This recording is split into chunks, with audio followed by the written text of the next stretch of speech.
Este gajo na abertura do podcast usa sempre assim um blooper, ou lá como é que se chama aquilo. E normalmente sou sempre eu que sou entalado. É sempre eu que é entalado. Eu meto-me a jeito. É sempre. Mas é verdade, tu metes-te a jeito, o que é que tu queres?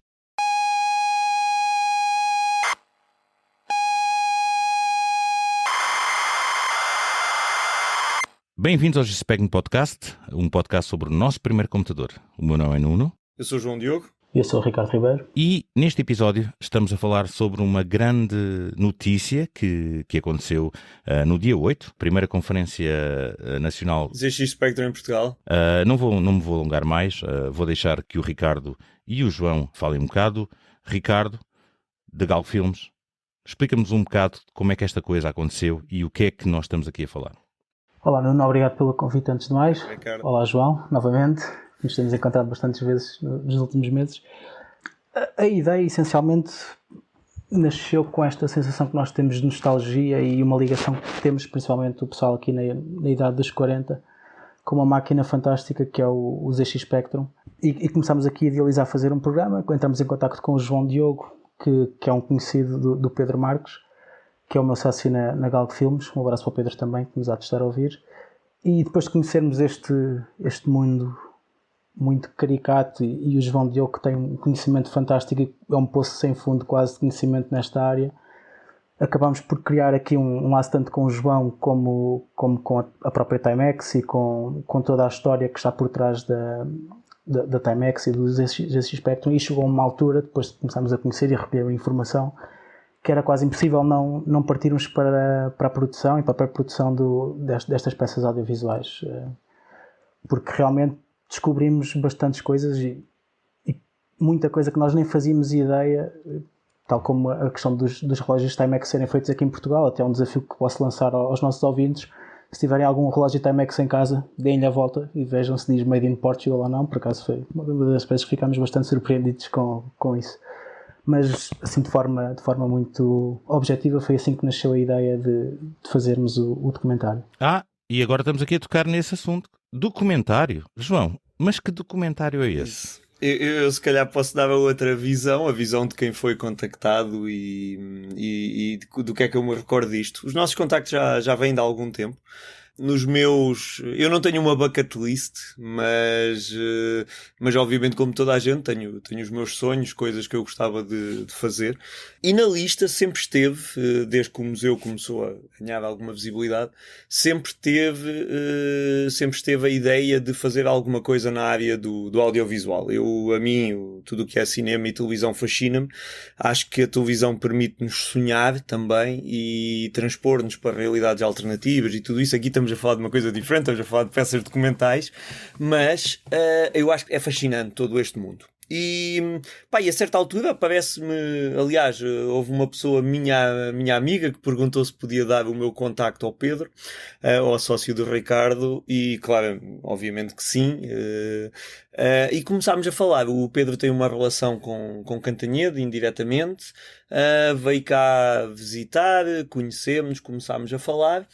E foi engraçado porque eu já tinha nos meus sonhos um dia tentar fazer alguma coisa nesta área. Aliás, quando eu comecei a trabalhar com as pessoas da Timex, eu comprometi-me de alguma maneira a documentar esta história. Na minha cabeça ainda está escrever um livro um dia sobre tudo isto. Mas para mim, mais interessante ainda do que escrever um livro é fazer alguma coisa na área do audiovisual. E então, até já havia alguns contactos que eu ia tendo pontualmente com pessoas que diziam era giro fazermos e mais não sei o quê. Só que era mais aquela ideia de um dia, quando tiveres um guião, falamos. E aqui aconteceu o contrário. A Galgo aparece e a Galgo desafia dizendo: nós queremos contar esta história e se tu concordares, vamos começar a idealizar isto. Pelo meio ainda fizemos uma coisa muito gira, fizemos um teaser muito engraçado, depois o Ricardo, se quiser, também fala sobre isso, não especificamente deste contexto, mas para todo este universo do Spectrum, uma coisa que nunca viu a luz do dia, que foi essencial para todo o trabalho que veio até aqui. Mas, portanto, ponto número 1, grande mérito para a Galgo por ter sugerido, e mais do que dar a ideia, é dizer: estamos aqui e queremos trabalhar para que isto aconteça, e investiram tempo deles e dinheiro e tudo mais para vir fazer o embrião de tudo isto. Pá, e agora estamos numa fase que ainda não fizemos nada, mas que dá um prazer dos diabos, que é agora já podemos finalmente falar de que isto existe e foi anunciado pela primeira vez na conferência. Pá, com um parceiro fortíssimo, quer dizer, a RTP, não é? Fora muitas outras coisas que ainda estão a acontecer a nível de bastidores, mas portanto, pá, tudo isto dá-nos a garantia de que temos aqui um embrião de uma coisa muito interessante, e isto é só uma das peças, porque há uma outra, que é uma minissérie, mas depois podemos abordar. Epá, e depois dá-nos outra coisa, que acho que também foi um bocadinho o que nos motivou a divulgar isto, pelo menos falo por mim, que é, eu quando me quero comprometer com alguma coisa, digo publicamente. E portanto isto também é uma forma da gente, ok, 2024, doa lá quem doer, mas vai ter de aparecer documentário feito, e portanto foi essa a grande novidade que anunciámos na conferência. Ricardo, mais uma vez, por curiosidade, não sei se queres falar um bocado para as pessoas que não conheçam a Galgo Filmes, há pessoas que se calhar é a primeira vez que ouvem o nome. O que é que a Galgo faz, o que é que já fez até agora e quais são alguns dos projetos que vocês são conhecidos por terem feito, e claro que sabemos agora que tem este projeto também deste documentário e, como o João disse, pelos vistos pode ser que haja uma série, não sabemos, não é? Com RTP, vejamos, mas o que é que a Galgo Filmes é, no fim de contas? A Galgo, essencialmente, nasce de uma vontade e de uma necessidade que tanto eu como o Pedro temos de contar histórias. Tanto eu como o Pedro trabalhamos em pós-produção há cerca de 20 anos cada, por isso temos uma experiência combinada de 40 anos. Trabalhamos em Portugal e fora. E, essencialmente, a necessidade de contarmos histórias e principalmente de contarmos as nossas histórias e histórias que acrescentem algum valor e que principalmente sejam desconhecidas do público é um bocado o que nos motiva. Daí aquilo que eu estava a falar há pouco, de essencialmente nós chegarmos a um ponto, principalmente aqui pegando novamente no documentário da Timex, depois de descobrirmos tanta informação importante, esta história tinha mesmo que ser contada. Relativamente aos projetos que temos feito, nós tivemos a sorte de produzir um projeto que para nós foi fantástico, que nos foi muito interessante de produzir, que foi o Factory of Dreams Benfica, que estreou na Amazon Prime. E para além disso temos feito outros projetos. Acabamos agora recentemente, por exemplo, uma peça de publicidade com o Nuno Gomes, e fizemos algumas campanhas internacionais para marcas como a Red Bull ou como a Canon. Essencialmente, e assim de forma resumida, é isso. Olha, eu só tenho que dizer uma coisa, não me levem a mal as pessoas que estão a ouvir, mas eu só ouvi falar aí de uma cor e pá, isto aqui é tudo verde. E mesmo quando está o André também, é tudo verdinho. Portanto, aqui, pronto, não é por... Respeitamos, tudo bem, mas pronto, mas há só essa situação. Se calhar podes cortar o programa já agora, não? Exato, acabamos o podcast aqui, muito obrigado pelo... e tchau, tchau. Não, pronto, estou a brincar. Metes a Maria José Valéria a cantar um bocadinho.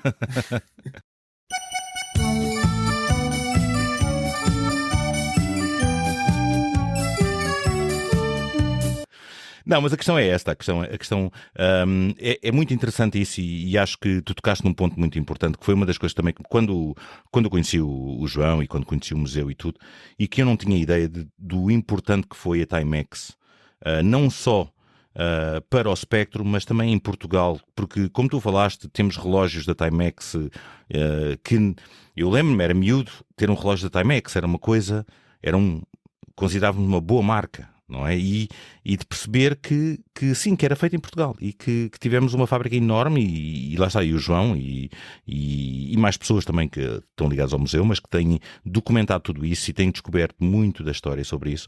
João, diz-me uma coisa, também para ti, o que é que estás a pensar, ou não sei, não podemos dar spoilers, como é lógico, mas em termos de Timex, do documentário, estamos a pensar em fazer uma história desde o princípio até da história da Timex em Portugal, o que é que...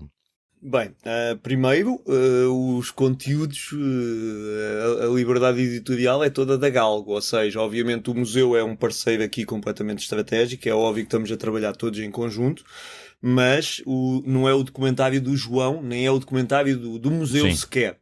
Aliás, no da Timex, eu até me vejo mais como um facilitador e uma espécie de um advisor científico, por muito que eu esteja completamente metido dentro da equipa por simpatia e amizade da Galgo, mas é mais assim. Obviamente, isto é a resposta à tua pergunta é complexa. Primeiro porque isto é uma coisa que se vai descobrindo, e depois vão ser gravados testemunhos, naturalmente, e é a partir desses testemunhos que se vai contar a história, que não é só dos computadores, não é essa a ideia. Aliás, a Timex tem uma importância demasiado grande, tem contextos muito peculiares, como todas as mulheres que trabalhavam, maioritariamente mulheres, na assemblagem dos relógios primeiro e posteriormente dos computadores e tudo isso. Há todo o contexto social no pós-25 de Abril e tudo isso, ou seja, há montes e montes de histórias dentro da história. E, portanto, é óbvio que isto não é um trabalho que está a ser feito para os fãs do Spectrum apenas, ou para colecionadores, ou qualquer coisa que seja, tal como o museu não é. É um trabalho que é feito para contar a história da Timex para o público em geral. Pá, e depois é um trabalho, se me permites usar a tua pergunta, mas focar aqui um bocadinho mais em alguns aspectos. Pá, a título pessoal é um sonho concretizado, como eu estava a dizer, ponto número 1. Claro. Mas estavam a falar da riqueza da história da Timex, mas o mais giro é que a riqueza desta história é uma coisa que se vai descobrindo. Eu próprio, aliás, eu nem sequer comecei por colecionar coisas da Timex, eu comecei por colecionar os computadores da Sinclair ingleses, que muitos, apesar disso, até já estavam a ser feitos em Portugal, mas eu também não tinha noção. Mas há aqui um simbolismo giríssimo, que é o facto do canal de YouTube do museu abre, com 3 vídeos que eu gravo, que até houve amigos meus a brincar, a dizer que era um bocado inspirado no José Armando Saraiva. A primeira coisa que é preciso saber, e para estarmos plenamente conscientes disso, é que as fontes históricas, quer dizer, os documentos da época, pouco ajudam. Em que eu apresento a história da construção da fábrica da Timex e da sua inauguração em 10 de dezembro de 1970, e isso foi possível fruto das fotos históricas que a filha do primeiro administrador, a Susan Gomes, que presumo que até possa estar a ouvir, que ela acompanha as coisas todas do museu, e portanto a Susan Gomes, que casou com um português, mas portanto o pai era escocês e foi o primeiro, o senhor Doll, Albert Doll, foi o primeiro diretor-geral da fábrica em Portugal. Portanto, a família moveu-se toda para cá em 1970 e portanto, isto só foi possível porque começámos no museu a ter a oportunidade de conhecer estas pessoas todas e recolher estes pedacinhos da história. Pá, se me perguntares assim, se eu sabia que havia relógios a serem produzidos em Portugal, quer dizer, não é muito estranho que houvesse. Agora, se eu sabia que havia modelos completamente emblemáticos desenvolvidos em Portugal, como é, por exemplo, o do Emerson Fittipaldi, que eu conheci no ano passado, que veio aí à reta do Caramulo e eu fui conhecê-lo, levei-lhe as fotos dele em meados dos anos 70 a ir à fábrica da Timex e ele lembrava-se perfeitamente daquilo tudo. E, portanto, isso só é possível porque as pessoas da Timex, vou usar aqui uma palavra, eu até podia usar palavras mais fortes, mas apadrinharam o museu. Pegaram no museu e transformaram num projeto seu. Pá, isso é uma responsabilidade, mas é uma satisfação que é muito difícil de transpor. E, portanto, por isso é que eu acho que este trabalho é tão especial e acho que a Galp tem mesmo muito mérito em termos desafiado e mais do que desafiar, estendido o tapete para agora podermos fazer isto. Ricardo, então mas diz-me uma coisa, só para eu perceber, eu que sou um leigo nessas coisas, um documentário, como é que vocês aproximam isto? Olha, já pensámos em tudo, aqui está o que vamos fazer, ou vocês também ao mesmo tempo vão descobrindo pouco a pouco e vão pensando como é que se faz isto para os leigos todos que nos estão a ouvir que nunca fizeram um documentário na vida. Como é que estas coisas se geram? Não estou a dizer para tu me dares os truques do ofício, mas o que é que estás a ver? O que é que se faz que... Essencialmente é uma questão de muita planificação e pré-produção e pesquisa. Se bem que quando começas a gravar, a partir do momento que começas a gravar e a descobrir coisas, tudo aquilo que planeaste pode ser alterado, porque obviamente isto é uma peça viva e até fazeres quase o print do filme, digamos assim, as coisas estão sempre a mudar e estão sempre coisas novas a acontecer. Como diz o Mike Tyson, toda a gente tem um plano até levar um murro nos queixos, não é? Exatamente. É muito parecido. Produzir documentários é muito parecido. Porque não estás a produzir uma peça cinematográfica ou publicidade em que realmente é tudo ali preparado ao detalhe, não é? Obviamente que há alguns pontos que queremos focar e que são necessários tocar para a história ser bem contada, mas lá está, é estarmos abertos a receber informação e a saber trabalhar essa informação e depois colocá-la no sítio certo. E, efetivamente é muito por aí. Mas diz-me uma coisa, já te aconteceu alguma vez tu teres um plano e uma história definida e de repente, seja a meio, seja ao fim, chegarem à conclusão, não, nós temos que mudar completamente a descrição? Posso dar-te um exemplo muito prático. Vou voltar a falar de um projeto que não te é muito querido, porque é de um clube que tu não gostas muito, mas o caso do Factory of Dreams é o melhor exemplo que se calhar que nós temos em relação a isso. Ou seja, propões-te a captar uma temporada de uma equipa em que não fazes qualquer ideia de qual é o resultado final, não é? Certo. Portanto, podia... Exato. Aquela época correr muito mal e não haver vitórias, ou haver uma data de condicionantes em que vão ser determinantes para o resultado final, como correr tudo bem, como que foi o caso do Factory of Dreams, e tens uma história que se conta quase por ela própria e não te dá muito trabalho. Eu acho que aqui ou grande parte do que entra em campo acaba por ser a tua experiência e a forma e as técnicas que tens para conseguires contar a história da melhor forma possível, sendo, lá está, que tens pontos fulcrais que precisas de tocar e que esses obviamente são já trabalhados anteriormente e ainda em fase de pré-produção. Aqui e é também por isso que o João Diogo é muito importante, é mesmo muito importante teres a informação em mãos antes de começar sequer a filmar. Isso acaba por ser o ponto mais importante. Mas há aqui, porque na realidade, quando começámos esta aventura, eu também fui tentando pensar, ok, o que é que a gente vai fazer? Onde é que se começa, não é? Não tenho qualquer experiência na área.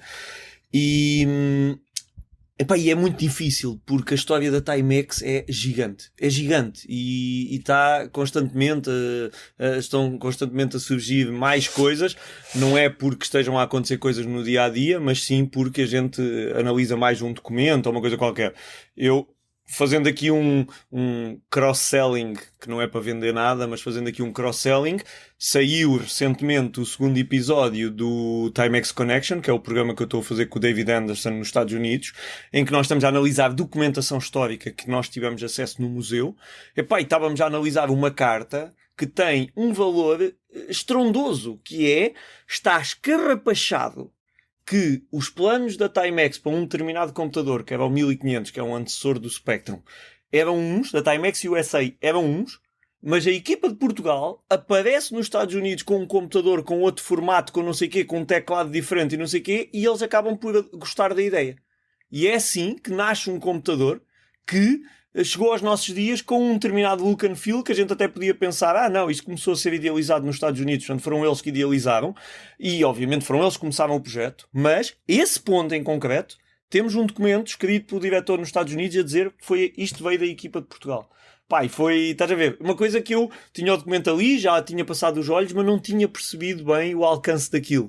E quem diz isto neste caso, depois podem acontecer coisas no sentido, digamos, contrário. Mas aqui o que importa é aprender. Portanto, uma grande dificuldade é que a história é muito rica.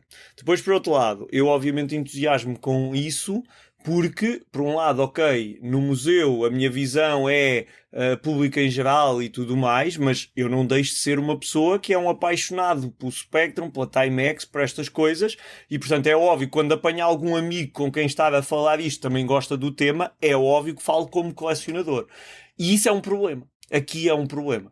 E aí acho que a Galgo foi muito inteligente, porque reforçou a equipa com pessoas precisamente que têm a capacidade de fazer a abstração, de ouvir tudo o que é isto, e tentar perceber como é que esta história fica coerente e faz sentido.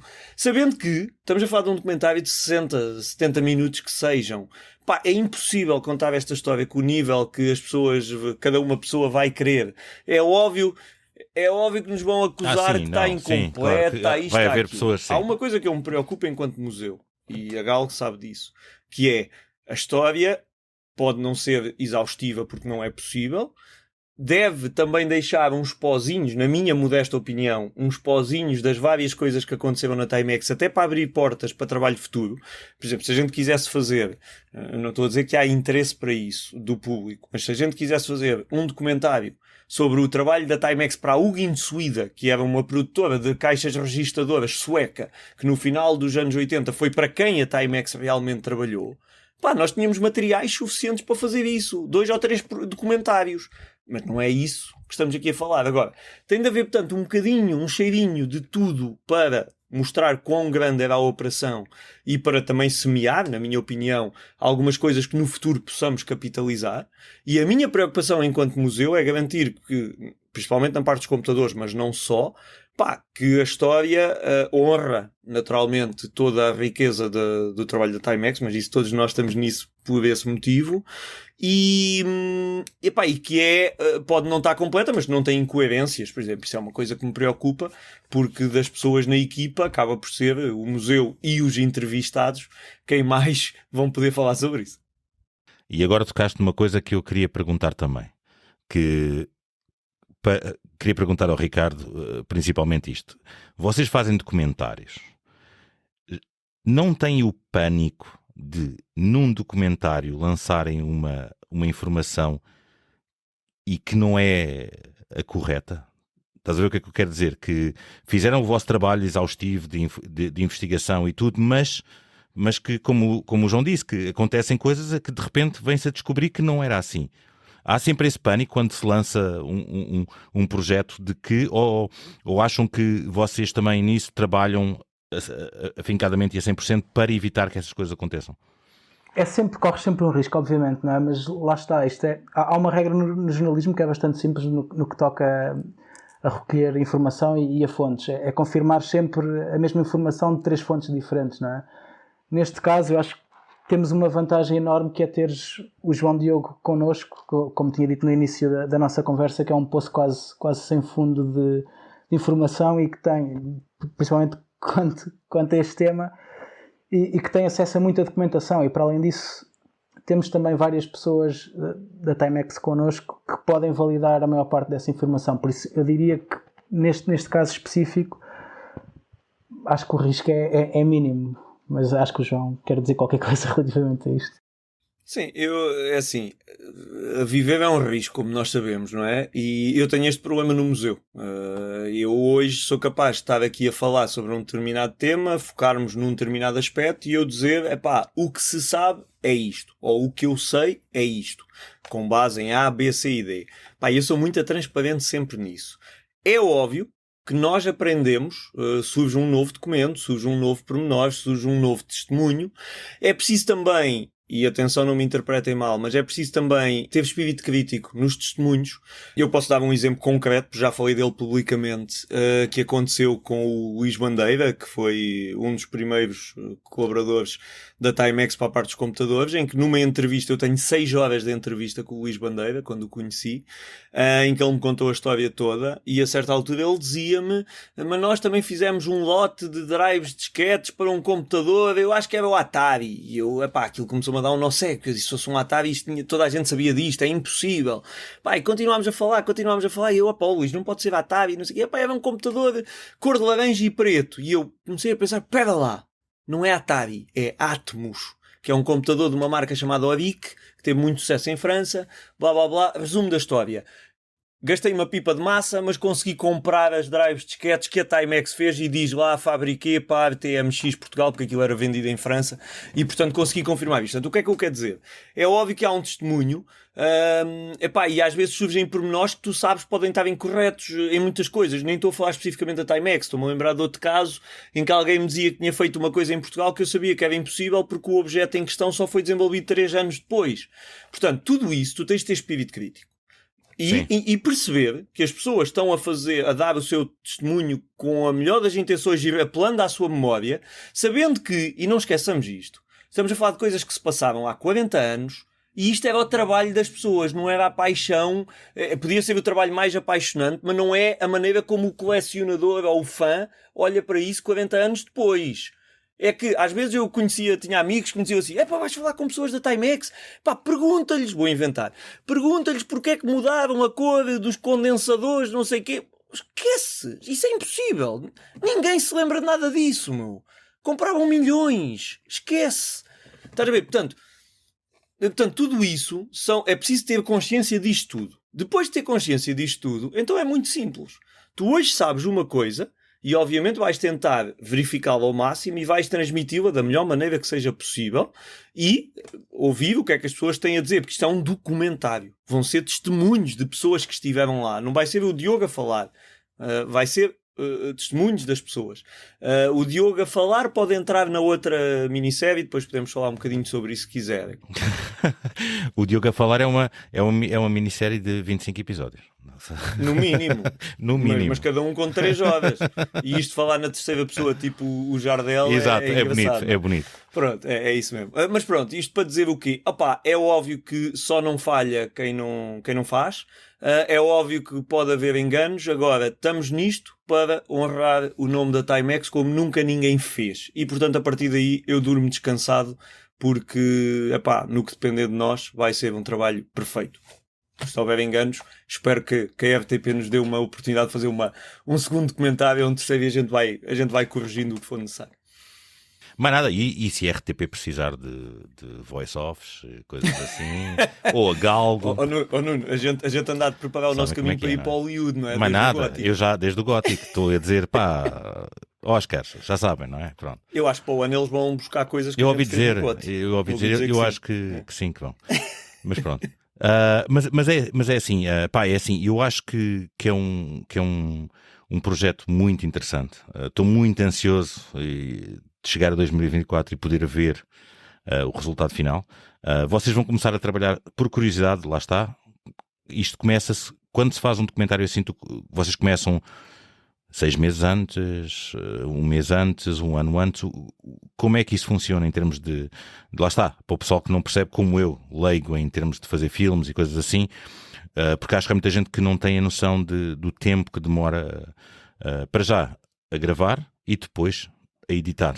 Lá está, até este podcast eu sei quanto tempo demora a editar, porque sou eu que o faço, mas é isso. Mas quanto tempo é que vocês normalmente num documentário assim demoram até terem digamos, pelo menos um esqueleto do produto final?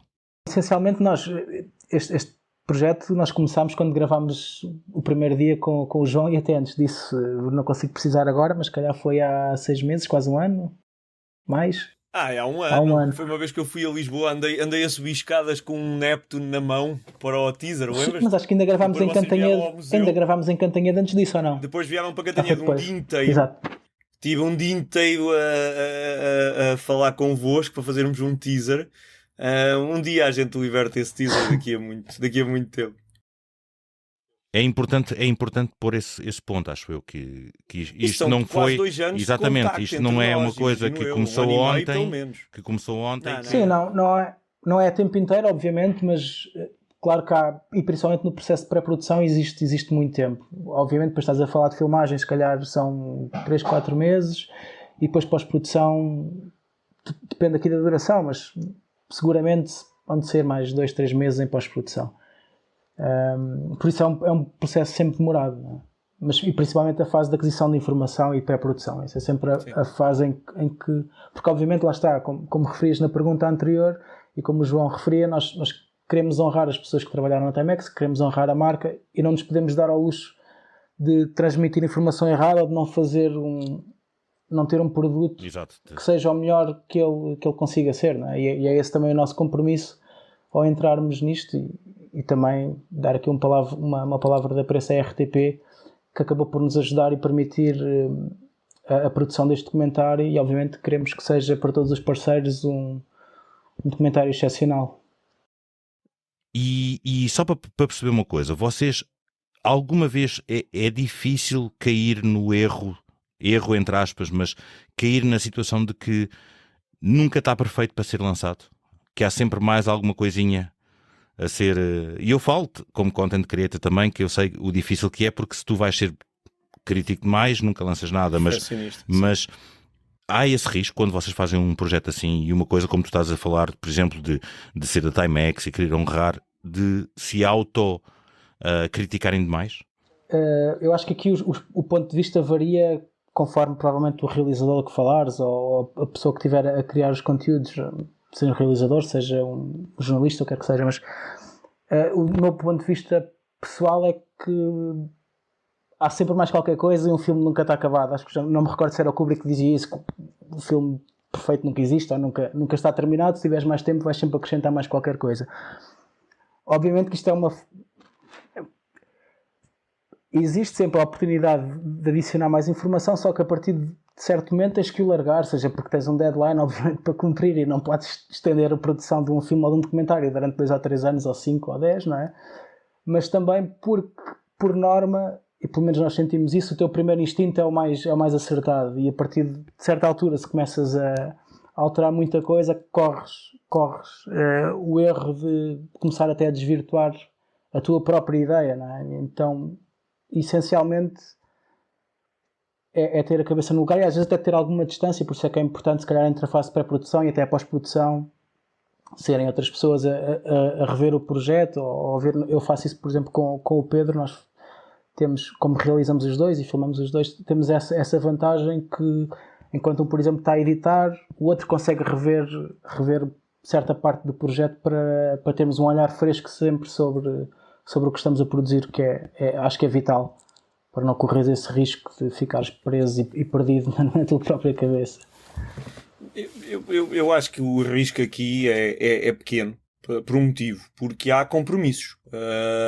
E primeiro, acredito que cada um de nós tem a sua maneira de ser, mas quando há um compromisso, quando é anunciado uma coisa publicamente e mais não sei o quê, eu pelo menos não tenho por hábito nas coisas do museu de não respeitar isso. É óbvio que aqui o que está dito é que isto são coisas que se esperam, e são palavras da RTP também, que se espera que sejam lançadas em 2024, que é bastante lato, não é?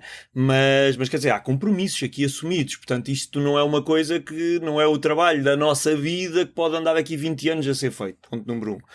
Depois, e isto aqui era a parte que eu estava a pensar que nem o Nuno sabe disto, podemos dar aqui também uma novidade em primeira mão, é que o museu conseguiu um pequeno apoio, mas conseguiu um apoio da Direção Regional de Cultura do Centro, para um complemento a este trabalho, para fazermos mais alguns, recolher mais alguns testemunhos e tudo isso, porque é uma coisa que nos preocupa muito no museu, que é garantir que estas histórias e tudo isto não se perde, e não acreditamos em andar a fazer coisas com o telemóvel, sem desprimor para quando também uso o telemóvel e uso muitas vezes, mas quer dizer, há coisas aqui que têm de ser bem feitas. Ora, esse apoio pressupõe que a gente, antes do final deste ano, tem de fazer o visionamento de alguns desses testemunhos, muito pouco editados. Ainda temos de perceber bem o que é esse trabalho complementar, mas o que é certo é que isto é uma novidade de há 2 dias atrás, da data em que gravamos isto, mas portanto é uma novidade de junho, em que houve também esta aprovação. O que significa outra coisa? Significa que quem olha para este trabalho está aqui a ser feito, mesmo entidades com responsabilidade na cultura neste país reconhecem-lhe mérito, e isso é outra coisa que nos dá confiança. Nós temos mais um pedido de apoio submetido, vamos ver se é aprovado ou não, mais para final de junho, espero saber isso, e portanto isso são aqui aspectos interessantes. Eu tenho outro pormenor que quero que não passe, mas não sei se tens outra pergunta, Nuno. Não, é assim, a única coisa que eu ia comentar é isso, é curioso ver, e eu acho que toda a gente em Portugal tem essa coisa, nós temos essa situação de que quando percebemos que uma empresa como a Timex Portugal, a importância que teve, é muito interessante ver que sim, que há muita gente a querer apoiar essa situação, porque realmente é verdade, foi uma empresa que foi muito importante. Eu ia para falar numa coisa, mas não posso, porque este era mesmo spoiler. Estava-me a lembrar de um pormenor que eu soube, eu não vou dizê-lo em detalhe, mas estava-me a lembrar de uma história, de uma oferta de 100 computadores que houve, que tem uma história por trás muito mais engraçada do que é a versão oficial, mas vamos deixar isso se os nossos realizadores assim entenderem depois e guionistas para o trabalho. Mas a questão é mesmo essa, é que é uma história extremamente rica. O pormenor que eu queria também que não esquecesse é, e isto, mérito da Galgo, foi a Galgo que imediatamente disse vamos tentar conseguir fazer isto. Estamos na iminência de ter acesso ao local que queríamos para fazer as filmagens, que é obviamente um local muito simbólico relacionado com onde é que tudo isto aconteceu e portanto essa é outra novidade, porque acho que vai dar um peso adicional a tudo isto, e como algumas pessoas já nos disseram, se calhar vai haver gente a verter umas lágrimas quando for gravar os seus testemunhos.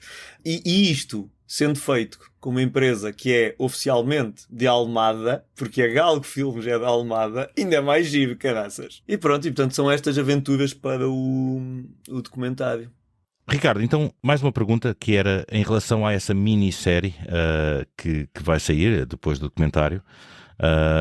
Estou interessado em saber um bocadinho mais sobre isso, porque eu não sei, o João só fala em trocadilhos e coisas assim, não diz nada e eu não sei.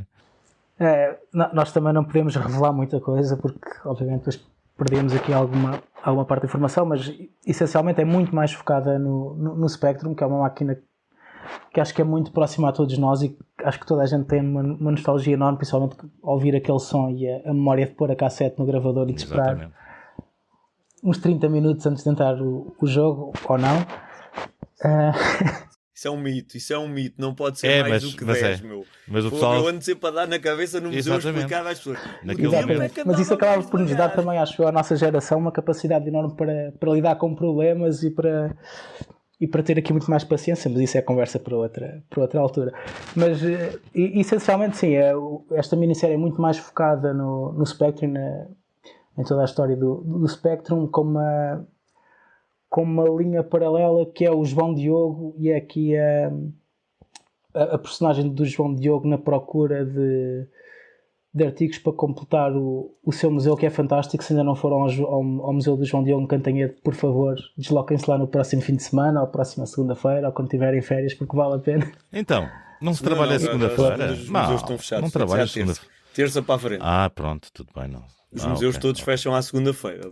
Porque vale mesmo a pena. Nós, a primeira vez, e voltando aqui outra vez atrás no tempo, a primeira vez que fomos ter com o João e que filmámos no museu, tivemos uma experiência fantástica e descobrimos montes de informação, e principalmente para o pessoal da nossa idade, dos anos 80.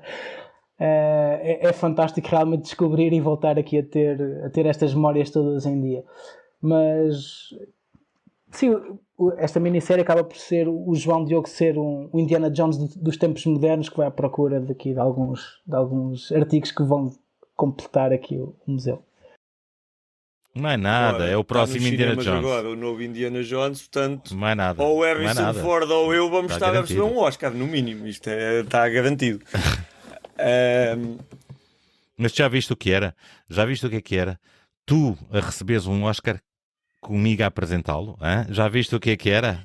Era fantástico. Olha, nós ainda vamos discutir isso bem, Nuno, ainda vamos resolver isso.